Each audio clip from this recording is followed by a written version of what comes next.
اعوذ باللہ من الشیطان الرجیم بسم اللہ الرحمن الرحیم۔ السلام علیکم ورحمۃ اللہ وبرکاتہ۔ تمام مومنین مومنات کو خدا صحت و سلامتی والی زندگی عطا فرمائے، مقامات مقدسہ کی زیارات نصیب فرمائے۔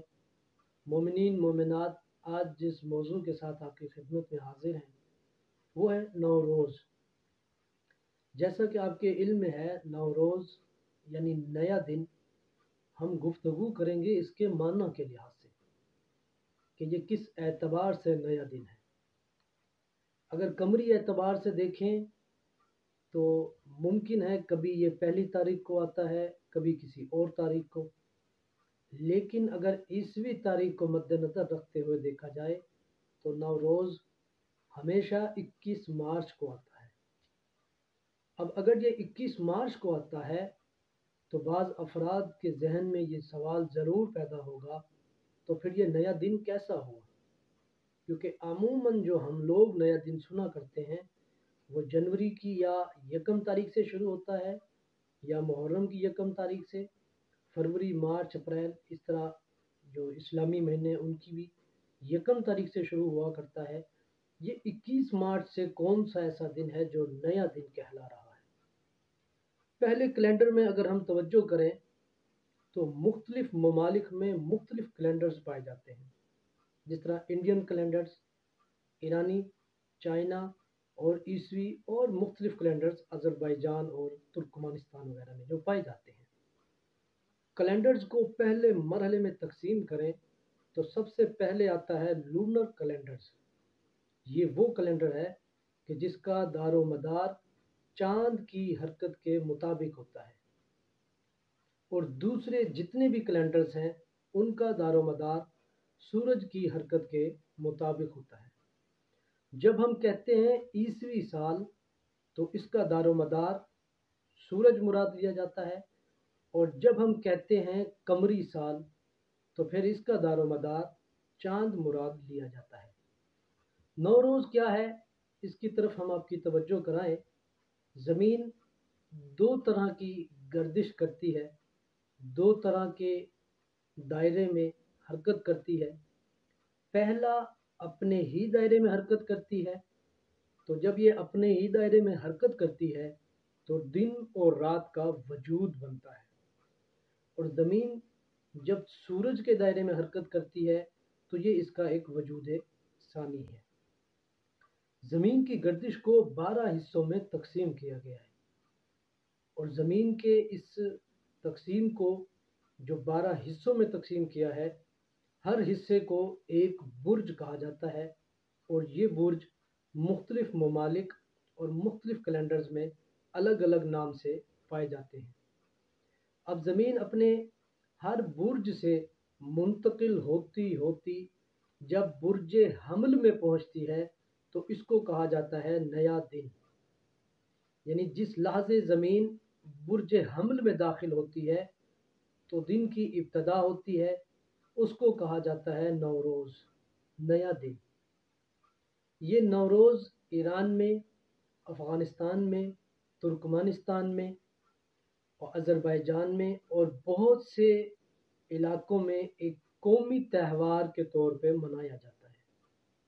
جب یہ ایک قومی تہوار کے طور پہ منایا جاتا ہے تو پھر ہمارے ذہن میں یہ سوال ضرور آئے گا، تو پھر اس کو مذہبی اعتبار سے کیوں منایا جا رہا ہے؟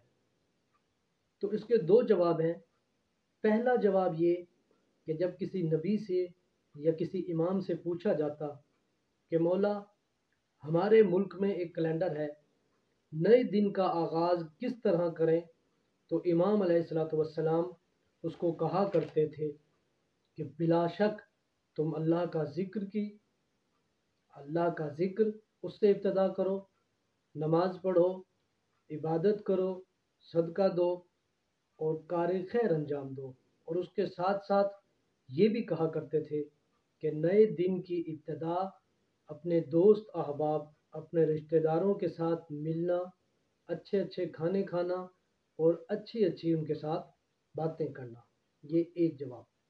دوسرا جواب بعض روایات میں ہے کہ قمری اعتبار سے بعثت رسول صلی اللہ علیہ وآلہ وسلم 27 رجب المرجب کو ہوئی، لیکن شمسی اعتبار سے بعثت رسول نوروز کے دن ہوئی۔ اسی طرح سے اور روایات بھی ہے کہ عید غدیر جو 18 ذی الحجہ کو ہوتی ہے، اگر شمسی اعتبار سے دیکھا جائے تو عید غدیر نوروز ہی کے دن ہوئی۔ ایک اور روایت جناب معلی بن خنیس امام جعفر صادق علیہ السلام سے روایت کرتے ہیں کہ مولا فرماتے ہیں کہ جس دن اللہ تبارک و تعالیٰ نے اپنی توحید محمد مصطفیٰ صلی اللہ علیہ وآلہ وسلم کی نبوت اور امیر المؤمنین علی ابن ابی طالب علیہ السلام اور ائمہ اطہار علیہم السلام کی امامت کا اقرار لیا تو وہ نوروز ہی کا دن تھا۔ ایک اور روایت کہ سورج کی کرن سب سے پہلے جب زمین پر پڑی تو وہ نوروز ہی کا دن تھا۔ جناب نوح کی کشتی جب کوہ جودی پر آ کر رکی تو وہ نوروز ہی کا دن تھا۔ اسی طرح سے رسول اللہ صلی اللہ علیہ وآلہ وسلم نے امیر المؤمنین علی ابن ابی طالب علیہ السلام سے جب بت توڑوائے گئے تو وہ نوروز ہی کا دن تھا۔ اور ایک روایت یہ بھی کہتی ہے کہ جب وقت کے امام صاحب العصر والزمان ظہور فرمائیں گے تو وہ بھی نوروز ہی کا دن ہوگا۔ اور جب دجال کو امام علیہ السلام قتل کریں گے تو وہ بھی نوروز ہی کا دن ہوگا۔ البتہ دجال کو قتل کرنے کے دو جگہیں جو ہیں وہ روایات میں ملتی ہیں۔ ایک جگہ یہ ہے کہ کوفہ میں قتل کیا جائے گا اور ایک روایت یہ ہے کہ فلسطین میں قتل کیا جائے گا۔ نوروز کے کچھ اعمال بھی ہیں، جس طرح سے ہر عید پہ اعمال ہوتے ہیں، اسی طرح اگرچہ یہ ایک شرعی عید نہیں ہے لیکن ایک تہوار کے طور پہ چونکہ بتائی گئی ہے، روایات میں بھی موجود ہے۔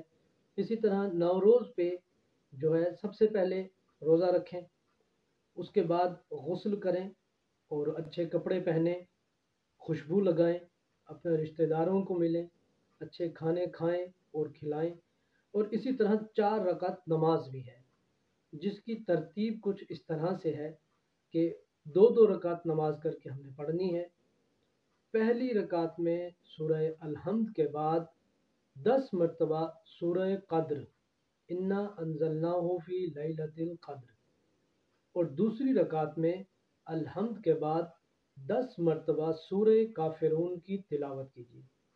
اس کے بعد سلام پیش کریں اور سلام کے بعد پھر دوبارہ سے آپ نے جب نماز ختم کر لیں تو 2 رکعت نماز اور پڑھنی ہے، جس کی نیت یہی نوروز کی کرنی ہے، جس کی پہلی رکعت میں الحمد کے بعد 10 مرتبہ سورہ توحید، جس کو قل هو اللہ احد کہتے ہیں، 10 مرتبہ یہ پڑھیں، اور دوسری رکعت میں الحمد کے بعد 10 مرتبہ سورہ ناس اور سورہ فلق کی تلاوت فرمائیں۔